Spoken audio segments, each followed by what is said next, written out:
Hey guys, welcome back to the channel. This is John with Addicted to Fishing, and today I'm going to discuss some of my top baits, soft plastics, that is, for 2025.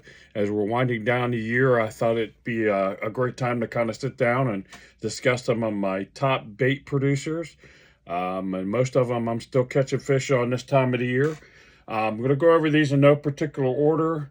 I probably only have, let's see, one, two, three, about five, six different baits on the soft plastic side that I've been having a lot of success with, or I've been throwing the most. One of those baits I didn't grab out is a Yamamoto Senko. I know most of you know what a Senko is. I've been throwing that in a 3 and a 4 inch version and catching a lot of fish. But onto some other types of baits that some of you may or may not be throwing. We're going to cover those and kind of some of the colors that I like. And I do kind of keep it simple. I'm trying to match all the natural forage fish in my area. Again, these are in no particular order. First up, in the swim bait category and soft swim baits has been that net bait little Spanky. And that's in the Smoking Shad. Great little swim bait, 3 to 4 inch bait. I throw that in that Smoking Shad, a pearl. Some of these have scent on them, and a sungill, albino magic, and then of course a bluegill. And as you can see, I kind of keep the colors pretty natural. This is for that muddy to dark stained water. And then most of it's going to be a shad profile. Most of these I'm not going to talk really a whole lot about rigging. I will share some rigging tips with you, but I'm not going to get out every swim bait head and things like that. The little Spanky, I do like to throw that on just like a little ball head jig, or I'll throw it on a tush. I've got a tush right here. It's a Core Tackle Finesse tush. And you guys have heard me talk about the Core Tackle products. I've discussed those in some different various lengths. But those are my favorite two ways to rig that guy up. And I have great success on that little Spanky, especially when they're feeding on the little shad. If I've got dirty to stained water, I'm definitely throwing more of that bluegill color. It's just that darker profile. This happens to be on an 1/8 ounce jig head. With like a little nastier little circle, or I mean, it says, I think I call that the little nasty hook. Great little hook. Have a great hookup ratio on that. And you can see I get plenty of gap in there. But I'll throw that, and it works tremendous. Couple little key things with this bait, and with a lot of these swim bait minnow types. What I'm doing is I'm using like an 1/8 ounce ball head, and I'll cover these real quick. That Finesse tush, I do not use, I tie this direct to the line. The others, I'll circle back to that in a second. But the nice thing about these tush is when you're using the tush and rigging the tush, when that bait's coming through the water, now mind you, this is on a ball head, but you get a lot of that side-to-side rolling action. So I do not incorporate anything else when I'm using the tush. I tie that directly on. You can throw that tush on either a bait caster or a spinning outfit. The other head that I really like is that Finesse Juggle Minnow, I believe it is, from 6 Cents. Great little head. Again, I'm fishing as light of a head as I can. This goes down to a 1/25th little jig head from Z-Man. Again, I want the lightest heads that I can get away with, especially on my minnow presentations. And primarily those are my heads that I tend to stick with.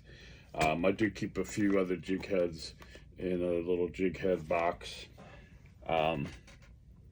But back to the the ball heads or these other jigs, what I'm doing is most of those need to be tied to get the best action out of it with a loop knot. And me being a little bit older, needing reading glasses versus needing glasses to see further away. I'm both nearsighted and farsighted. I hate the bifocals. So what I've started doing to help myself out with that is I've just gone to a snap of some sort. This one happens to be the VMC snap. Just a handy one that I could get out in the package. I've ordered some off of Amazon. You can see that there. They're just a regular old snap. And then the ones off of Amazon, these are the ones that I tend to use more than any other. I got these in 100 count. This is the number one. It's got the 40-pound string. Again, guys, you guys know what snaps are. This one has more of a round, where that one has more of an oval. But since adding the snap to the jig head, it has allowed to get more of that rocking side-to-side action without having to shake the rod nearly as much. I don't know if I've got one tied up here. Actually, I do. Got a spinning rod. This happens to have a bait that I'm going to talk about, and since I got it out, I'll talk about it next.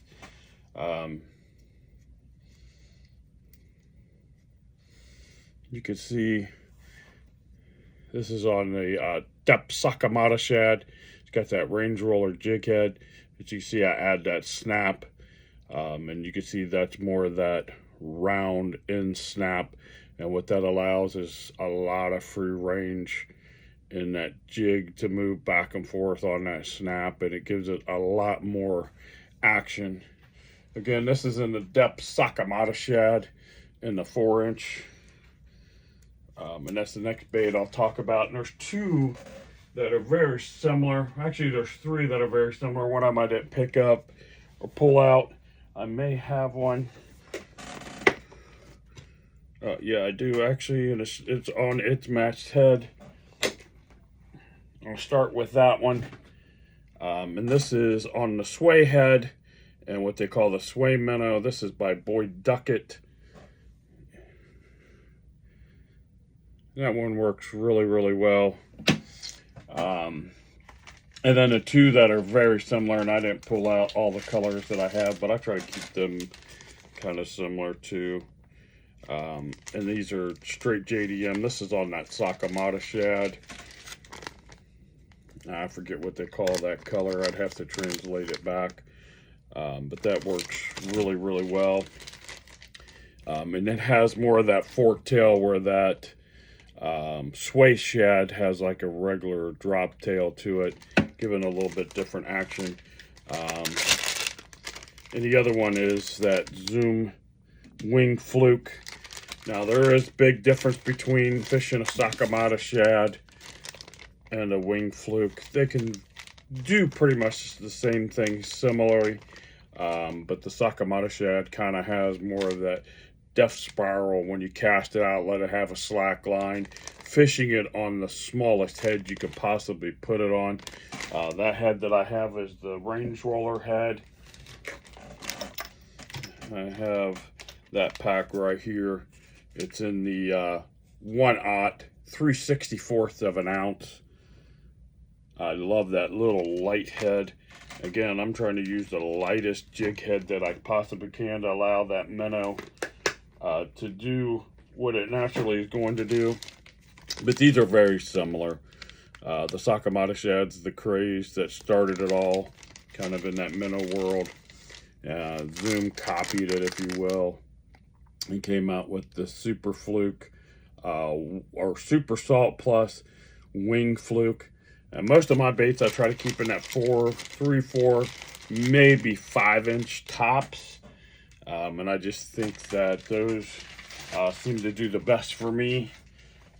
Sticking with that minnow trend, the next one, again, is really light and that minnow up. I do have one in a little bit larger, and this is Kawama Hasu. This is a super fish roller by Raid, and a 5-inch. You can see it's got that real natural kind of color. Great bait fish imitator. I have yet to throw this one. This is that what they call the fish skin. This one is not, and this is just a regular fish roller in the 4-inch. This is Pearl Wakasagi. I've caught quite a pile of fish on that little bait. Again, I'm looking for things that are just naturally matching the hatch in my area. A lot of the rivers that I'm fishing, Central Stone Roller is the big forage fish in the area, and these match that really well, and they can be dragged across the bottom. The last one really in that minnow category that I've been fishing is that Jackal Drift Fry in the 3.0. I do have it in the 4 and the 5.2. There's only one left here in that Silver Shad. Silver Shad's been kind of hard for me to find. This is in Ghost Wakasagi.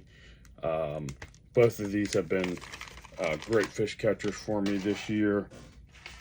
And I've been really happy with that. The last one kind of in that category that I've been using, and I've been catching pretty much all species of bass, including white bass, hybrids. Crappie seem to love it as well, is that Duo Realis Finder Shad in the 3-inch. This is in that ice fish color. I do have this color, more like this bluegill color, and then a watermelon seed color. One thing to keep in mind too, guys, when you're fishing these minnow style baits and you're shaking that rod, you're not popping that rod a lot. You're just slowly shaking that rod. And one of the key things with that is these fish come up from the bottom and they're just kind of sucking it in.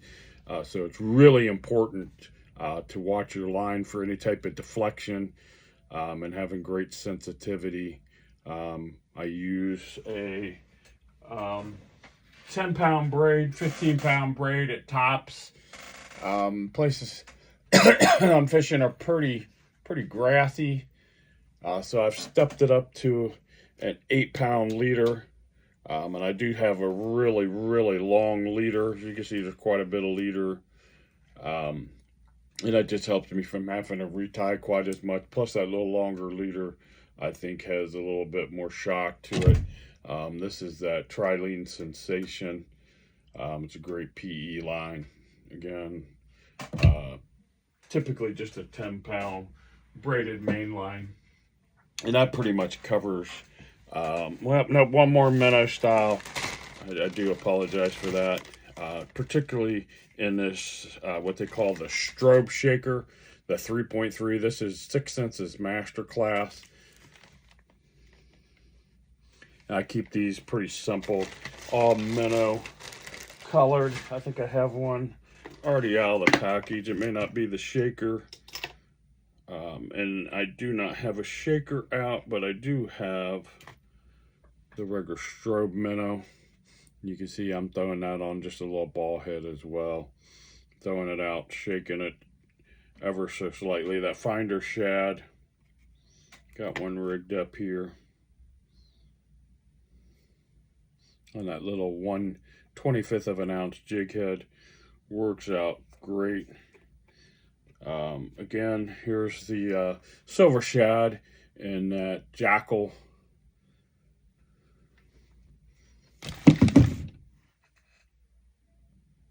And the Drift Fry. Great bait. I've noticed this one with that snap, even on a slow, steady retrieve, has been a definite fish catcher for me. Don't be afraid to experiment a little bit, guys, with the rigging and how you're fishing them. And that master class and that strobe minnow, I fish it down with the crappie size at 2.1. I fish that on a real small jig head. The 3.2 and the 3.3 are my favorite sizes. I do believe, let me make sure, I think I have that and one size bigger, and I wanted to, yeah, and the 4.0 size as well.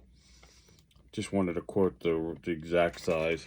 And those guys have been very, very productive for me. The last class of baits has probably been, especially right now, this time of the year, has been my #1 fish catcher. I've caught more fish on this particular bait this year than any other bait.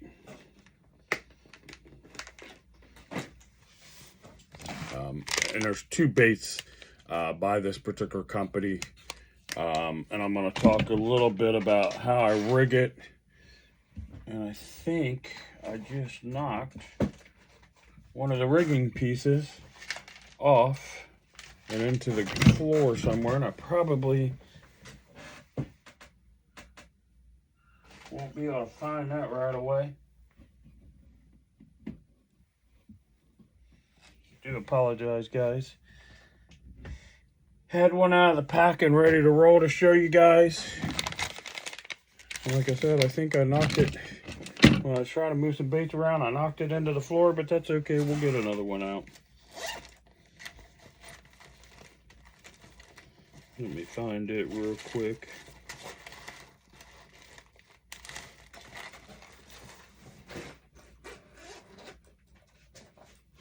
Yep. Got that bait, got that rigging piece up. Let me just look here again real quick just to see if I can see that piece. And it's already out of the package. And they're not easy to obtain. So first and foremost, I like to find it because I'm on my last pack. They're not super cheap. Oh well, we'll look for it again in a little bit. This again has been my most popular bait, and it's caught more fish than anything else. And I throw it primarily in 2 different sizes, and that's that Bellows Gill from Geecrack. These are in the elastomer. That one and the 2.8 are my 2 favorite sizes. And I really just catch a pile of fish on it. I've seen these on Whatnot. This is by a company called Primetime Baits, a knockoff to it. Bad Apple Baits produces one. I've caught a few fish on that as well. Along with that, they do have what they call their Bellows Shad. Really nothing different in it. I haven't noticed any type of different action. And then the last one that I do throw in that is the little 2-inch, when I'm definitely trying to really downsize. So the ways that I'm rigging the Bellows Gill, my top rig, and I'm just kind of looking here to make sure, is throwing it on a free rig. Let me see, do I have a free rig rigged up? No, I don't. Most of you know what the free rig is. I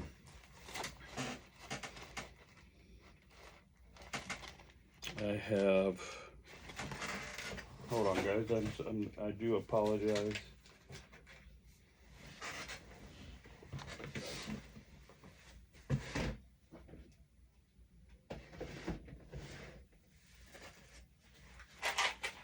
And I ordered these off of Amazon. Probably one of the cheapest places I found these weights. And I don't care who makes the weight. I don't really care about the material either because I'm not using forward-facing sonar. Of course, if you want to have just a little bit smaller weight and it pings a little bit better, you can go to a tungsten. But this is just a free rig. And you can see it's got that little rounded piece versus a regular drop shot weight. I have one laying here. You can see the weight is similar, right? This is a drop shot, this is the free rig. You can see it's got that round piece, where this one actually has the piece that clips onto the line and holds it in place. you definitely want that round piece to allow that line to go up and down. Again, this one I bought off of Amazon. OJY and triple IY. They call it their free rig sinker. I bought a couple packs of these, relatively inexpensive. And then I'm just simply using a couple of different hooks. But what I like to use, this one happens to be a Trokar Super Finesse hook. It's a light wire hook, but what I like is it's got that bait keeper on it. That works out really, really well. I know most of you know what the free rig is, and that's how I rig the 2.8, 99.9% of the time. The bigger guy, this 3.8, I'm rigging that on the Core Tackle hover rig, and I have one rigged up right now. I'm throwing that on a bait caster. You can see that hover rig, and that works really, really well. And last but not least, what you can do, and this is the piece that I dropped. Again, these are kind of hard to find. You can find them on eBay. I'm sure you can find them on G-Crack's website. Is what they call the Nico Hack, and this happens to be their value pack. It's 30 pieces, and I use the size medium. This happens to be clear. I think they have a few different colors.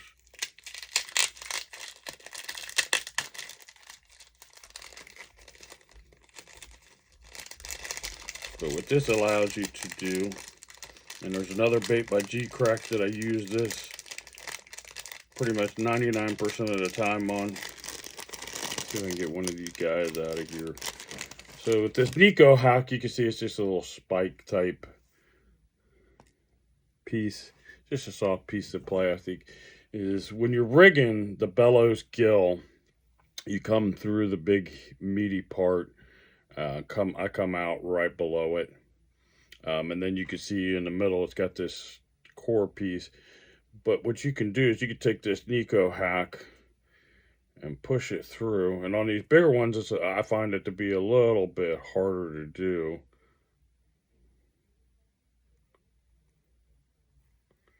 But you push it through. Once I get it started through, I pull it out, pull it up. And with all these little rib sections, it makes it kind of difficult. But anyway, you end up with this. And then what you do, and I'm just going to use this Core Tackle hovered rig, is you come through and you just wacky rigging it, Nico rigging it. You can put a weight in it if you want. I don't weight it. I want it to fish more natural. But you just come through and you Nico hook that, and then you come back and you clip that off. Let me pull that back out so you can see that little Nico Hack again. Just use that little Nico Hack. You can see the spot there for the hook. But that's a great way to alternately fish the bellows gill. So again, my primary ways that I like to fish that bellows gill is either on the Core Tackle Ozark rig, the free rig, and then from time to time with that one, especially on the little ones, I do Nico rig that or wacky rig it. Few different things that I do. Even on the bigger ones, I will fish it with an offset hook. Zapu makes a bellows hook. It's specifically designed for the bellows gill. I have not purchased those, but I will fish, pretty much any of your standard hooks. You can even just go with a regular, this just happens to be a Trokar flipping hook. It's just a straight shank hook. And I like to fish this because it's got a pretty good solid mass of plastic there, and it's pretty heavy. I don't weight that. But I will rig that weightless and toss it around on just a regular offset hook. Occasionally I will throw it not on that flipping hook, but I will throw it on just a regular straight shank hook. Works really, really well.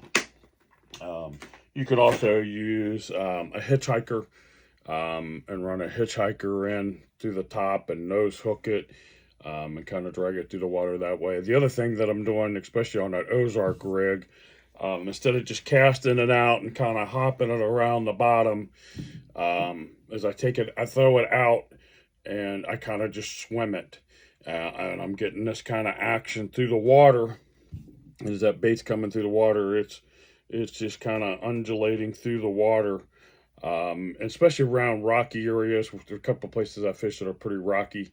This thing swims, and on that Ozark rig, you keep it pretty weedless with these little ribs. You can actually, when you come through, you can keep that hook pretty much hidden inside there, and it keeps it pretty weedless and keeps it from hanging in the rocks as I'm swimming it through. And swimming it has been very, very deadly for me.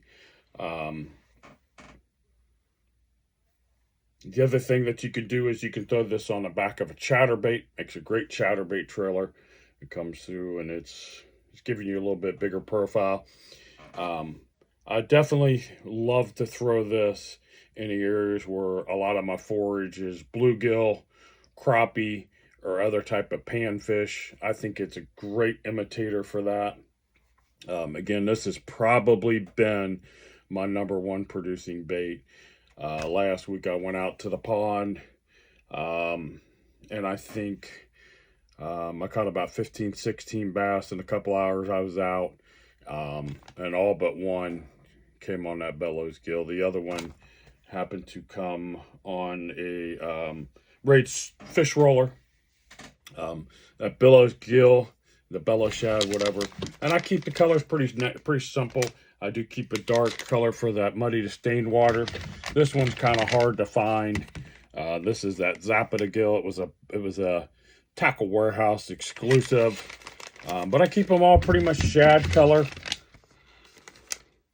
Most of these colors, I can't tell you what they are because they're all in Japanese. But I try to keep natural shad, bluegill type colors. Even that brown, that's a real natural color. And it works really, really well. The other bait from G-Crack that I've really started to like, and it's kind of replacing that everyday use of the Yamamoto Senko. And everybody around here throws a Senko day in and day out, day in and day out. So I kind of look for something a little different. This is what they call, and this isn't an elastomer as well. This is a bellow stick in the 3.8 inch. Have no idea the color, but it's kind of that natural kind of shady color. The only one that when I went to order some more, it was in that color, but it's got that natural rib section as well. Kind of a real tight ribby section up top. Kind of breaks in, and but you can see it's that elastomer. These catch a pile of fish before you have to replace them. You can Texas rig them, or what a lot of people are now calling the T-rig. I like using that Nico hack coming through the center and throwing that out and kind of just, I just kind of pulsate it through the water. I'm not really letting it get down to the bottom. When I'm Texas rigging it, I will let it go down to the bottom and just kind of hop it. But that's a great, great option. Definitely on these elastomer, you know, you got to treat them just like you do your Z-Mans. It comes in its natural, or in its own pack. I use them, take them off, put them back in the original package, and that way I know that I don't get them mixed up and they melt with anything else. I don't know if I have the clamshell handy, but the one I showed you that was rigged on that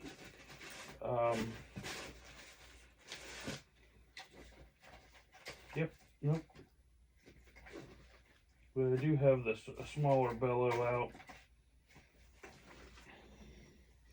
This is at 2.8 and a Zapata gill. And I love throwing that on the free rig. I'll pull the bigger size out. And I know I have the clamshell in my tackle bag, but these elastomers come in their independent clamshells. The cool thing is once it's rigged, it does have a slot here in the back that your hook can come out. But definitely keep your bellows that are elastomer in their own package, and keep them in them clamshells. Another plus with having the floating elastomer, you can see they list it just as floating elastomer. Not only do you get that stretchy elastomer that's going to catch you a pile more fish, but they're also super buoyant. So throwing them on that free rig, when that weight's pendulum straight down, that bait can kind of hover up behind it and kind of float down. It's really, really great option. A great way to catch a pile of fish. The regular version, it works really, really well. It's super heavy, so you can fish that definitely weightless. Flip it, pitch it, swim it, drag it, chatterbait trailer. I've not thrown it as a spinnerbait trailer, but I'm sure it would work great as a spinnerbait trailer. I can't wait to throw these in the spring, but that bellows gill has been super, super deadly for me. I've caught more fish on this bait this year than any other fish or any other bait, especially in the soft plastics realm. So anyway, guys, that's just a quick video on what I have been throwing. Probably that little circle of baits has probably been my top baits that I've been throwing all year. I've caught the most fish on them. This spring, I know when the bluegill are up spawning and the bass are feeding on bluegill, that's going to be the size. And that's going to be the ticket for me. I can't wait to try that. I was kind of late to the game jumping in the bellows category. I looked at it and didn't quite understand the bait. So I was reluctant to get it. I didn't understand this ring body. But once I picked it up, tied it on, committed to it, I can tell you,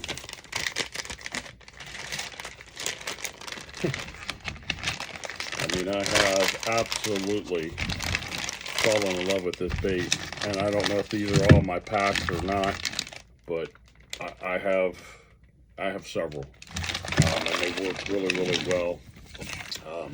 Yeah, they are a little bit pricier. I think these are $10.99 for the elastomer. You get 4 in the 2.8. You get 3 in the 3.8. 8 in the 2-inch. I think 8 in the 2.8 inch. And they're all about $10.99, $11.99 a pack on eBay and other sites that I found them.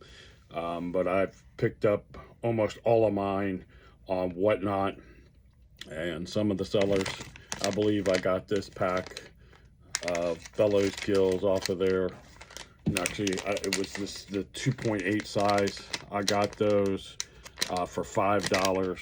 My Sakamatas I got for $5 a pack. And just a seller, you know, I was in a room and there was only 5 or 6 different people in there.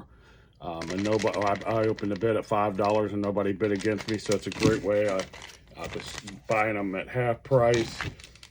The little 2.8 size, the last I checked yesterday, these were still on Tackle Warehouse for $5 a pack. And that's in that little 2-inch size. It's a great drop shot bait. Crappie, bluegill, smallmouth, spotted bass, largemouth, they're all smashing it. You can Texas rig it, but you have to come down, way down on size. You can wacky rig, Neko rig that, and it works really, really well. But anyway, guys, thanks for watching the video. Stay tuned. I might take a deep dive into the bellows world, kind of give you some more information on the bellows, but I pretty much covered that today. I thought about doing that, but I pretty much knocked that out today. I'm going to do some more tackle reviews for you from stuff that I bought this year. I pretty much wound down anything that I need to buy.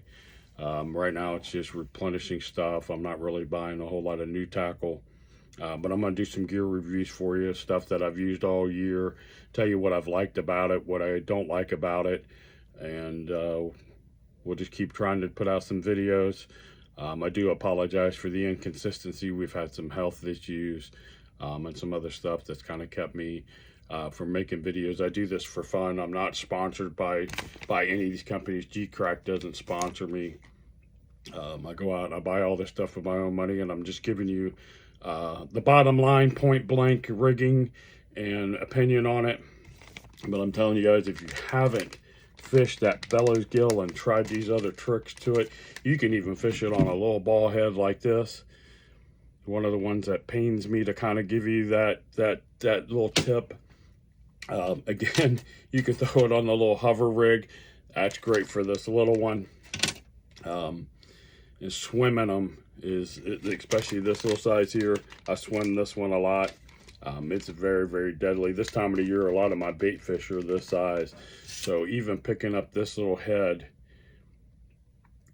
or a little ball head jig and just tossing it out and pretty much chucking and winding it, I'm letting it fall and I'm naturally swimming it, imitating those little bluegill. It's been key for me. Again, that's something maybe you haven't thought about. Another little piece that I've thrown it on to kind of give it a little flash is that underspin. Put it on the back of a jig. Those are kind of some of the things I really hadn't planned on releasing information on. That was one of the things I might have deep dived in on. But anyway, guys, we'll see you in the next one, and thank you for watching. If you haven't already, subscribe to the channel. It means the world to me. Like, share, comment, and we'll see you on the next video.